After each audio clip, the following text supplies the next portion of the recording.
बिस्मिल्लाहिर्रहमानिर्रहीम। अस्सलाम वालेकुम वरहमतुल्लाहि वबरकातुहू। मैं हूँ Sadia but from fantastic forex. आज हम अपनी इस वीडियो में पिप्स और माइक्रो पिप्स की बात करेंगे कि फॉरेक्स में पिप्स और माइक्रो पिप्स किसे कहते हैं। पिप्स पॉइंट्स की परसेंटेज होते हैं। दुनिया में बहुत ज़्यादा ममालिक हैं। हर ममालिक की अपनी एक करेंसी है।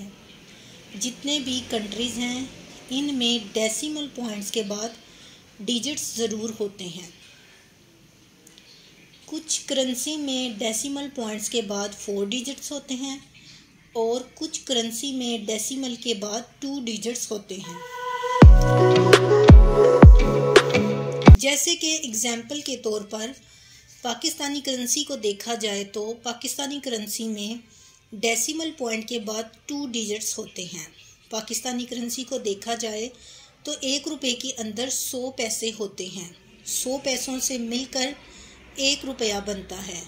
तो सबसे पहले आप लाइक करें, चैनल को सब्सक्राइब करें ताकि हर नई आने वाली वीडियो की अपडेट आपको फ़ौरन मिल जाए। आप हमें Facebook, WhatsApp, Twitter, Instagram, Telegram हर जगह फॉलो कर सकते हैं। आप हमारे ब्रोकर के साथ रियल ट्रेडिंग अकाउंट भी बना सकते हैं।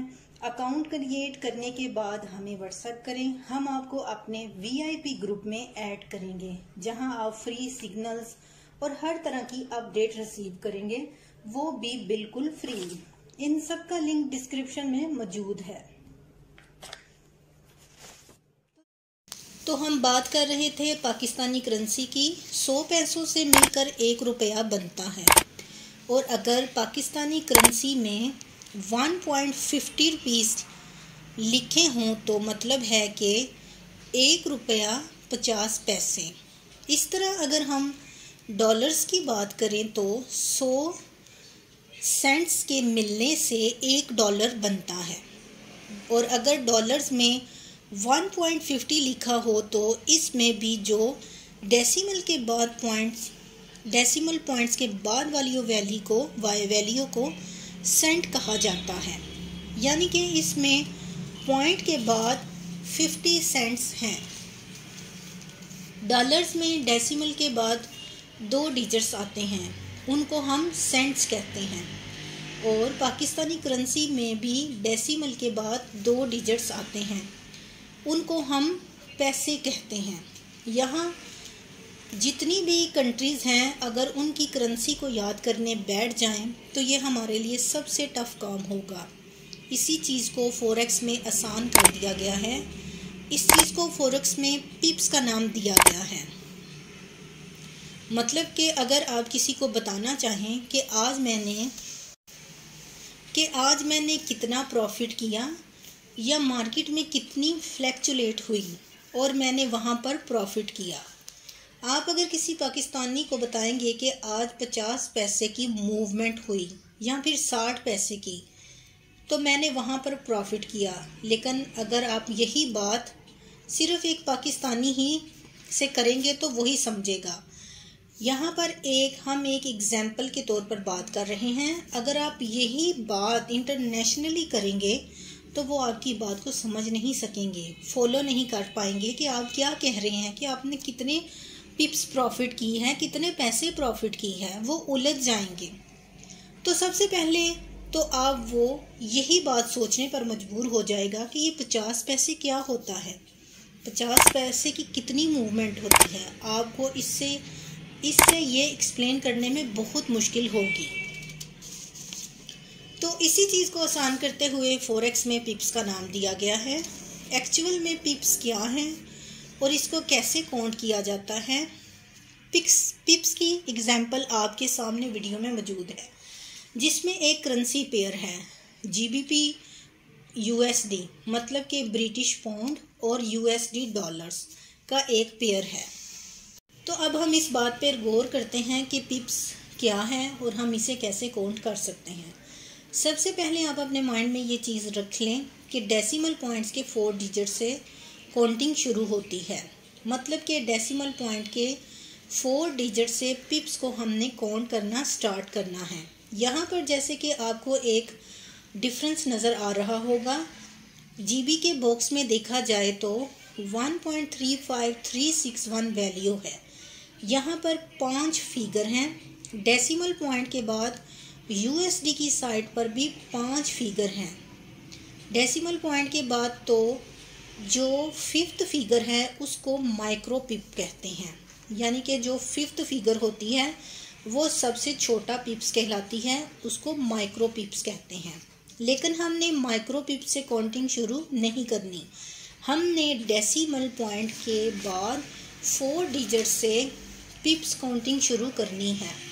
तो जीबीबी का बॉक्स जो ब्लू बॉक्स है इसमें देखा जाए तो 1.3536 प्राइस है, और यूएसडी बॉक्स में देखा जाए तो उसमें प्राइस 1.3537 है। तो ये डेसिमल पॉइंट्स का 4 डिजिट्स हैं, वहाँ पर 6 और रेड बॉक्स में 7 है। तो जैसे ही 7 से 6 पर वैल्यू आती है या 6 से 7 पर वैल्यू जाती है तो यहाँ पर 1 पिप का डिफरेंस आता है। तो इसका मतलब होता है कि जो करेंसी में मूवमेंट हुई है वो 1 पिप की मूवमेंट हुई है।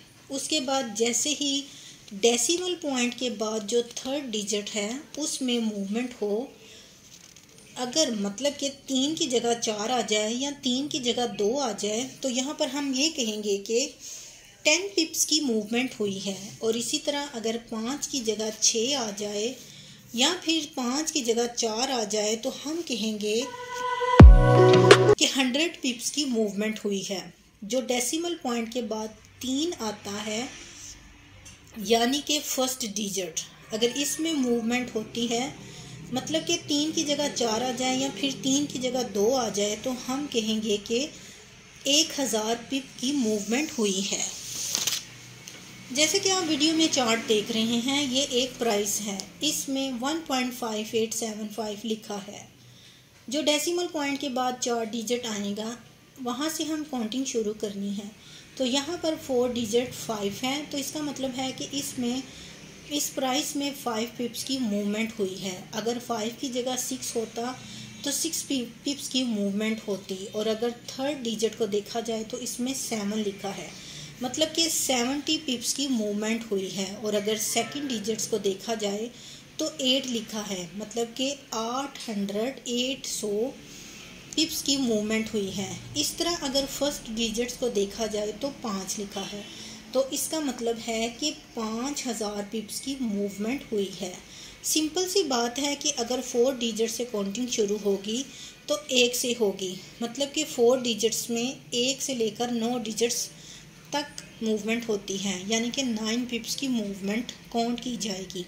इसी तरह अगर 3rd डिजिट्स की बात करें तो ये अपनी काउंटिंग को इंक्रीज़ करेगा या फिर डिक्रीज़ करेगा। डेसिमल पॉइंट से 1 लिखा हुआ है तो इसको हम 10,000 पिप्स कहेंगे, और अगर यहाँ पर 2 आ जाएगा तो फिर ये 20,000 पिप्स होंगे। लेकिन इतनी ज़्यादा मूवमेंट नहीं होती कि यहाँ 1 की जगह 2 आ जाए। जो मूवमेंट चलती है वो डेसिमल पॉइंट के बाद वाले 4 डिजिट्स में चलती है।